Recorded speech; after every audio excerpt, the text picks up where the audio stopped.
What do the terms on energy-saving light bulbs mean? There's a reason your parents used to scold you for not turning off a light when you left a room.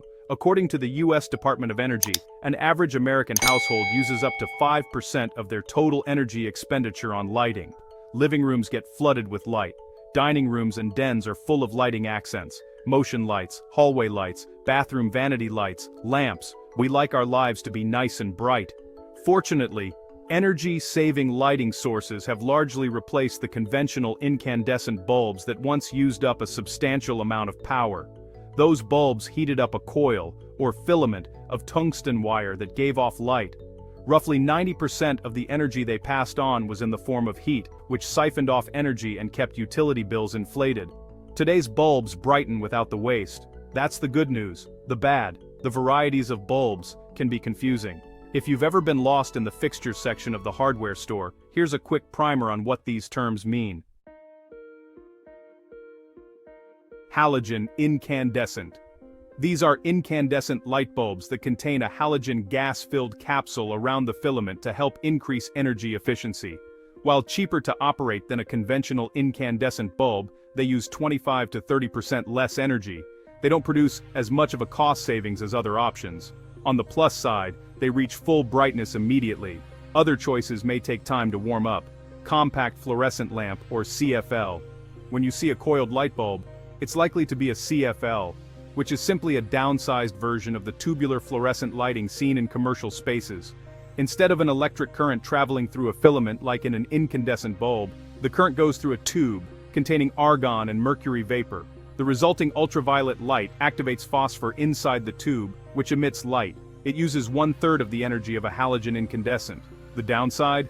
They can take a little time to warm up, especially if used outdoors. They also contain mercury, a potential health hazard if the bulb breaks. See the mercury entry below.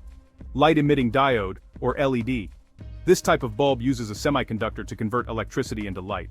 In addition to being energy efficient, they usually last 8 to 25 times longer than halogen incandescent bulbs, and 4 to 8 times longer than CFLs.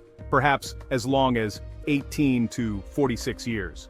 You'll probably pay more up front, but the expense is offset by their durability. Most LEDs are compatible with dimming switches too. Most CFLs aren't, so if that's important to you, you'll want to stick with LED. Energy Star.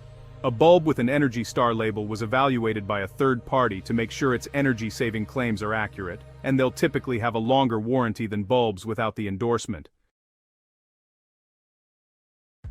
But what about the nutritional label-style information box that appears on light bulb packaging? Let's take a closer look. Brightness. You have probably inferred that brightness refers to the light output given off by a bulb. This is measured in lumens and rounded off to the nearest 5. A bulb will never be 822 lumens. It's 820. The higher the number, the brighter the bulb. Since you're probably used to shopping by wattage, consider that a bulb with 800 lumens is roughly the equivalent of a 60-watt incandescent. A 1,100 lumen bulb will resemble a 75-watt bulb. Estimated energy cost. This is a rough estimate of how much it will cost an average household to operate the bulb. What's average? The wattage of the bulb is calculated with 3 hours of daily operation at a cost of 11 cents per kilowatt.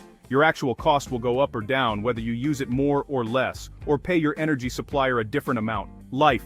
This is how long the bulb is expected to last based on the same usage estimated for the energy cost and rounded to the nearest tenth of a year. Light appearance. This refers to the color temperature of the bulb measured in Kelvin, a temperature scale measuring light color. The range is from 2600 Kelvin, which is yellow and warm, to 6600 Kelvin, which is blue and cool. Bright white is about 3500 Kelvin. You should probably avoid anything above 3000 Kelvin for any interior room. Energy used. This is how much energy the bulb will require, and is measured in watts. The lower the wattage, the cheaper it costs to operate. This is where the energy savings materializes, as a 10-watt LED bulb may give off as much light as an old 60-watt incandescent. Color Rendering Index, or CRI. It's not on all bulb packaging, but if you see it, it refers to how accurate colors will appear under the bulb's light on a scale of 0 to 100. Halogen incandescent bulbs score high. CFLs and LEDs aren't quite as accurate, though they may still get the job done. Try to get a high CRI if you'll be using the bulbs in a bathroom, as skin tone can appear off with lower CRI numbers. Mercury. You might see some CFL bulb packaging with a mercury disclosure. This isn't an issue if the bulb remains intact, but if it breaks, it might release potentially hazardous mercury vapor and introduce the very small possibility of mercury poisoning. Avoid using CFL bulbs in kids' rooms if there's potential for knocking over a lamp or light. Broken bulbs that contain mercury should be cleaned up by following Environmental Protection Agency guidelines, picked up with tape, not vacuumed, and disposed of properly. Old bulbs should be recycled.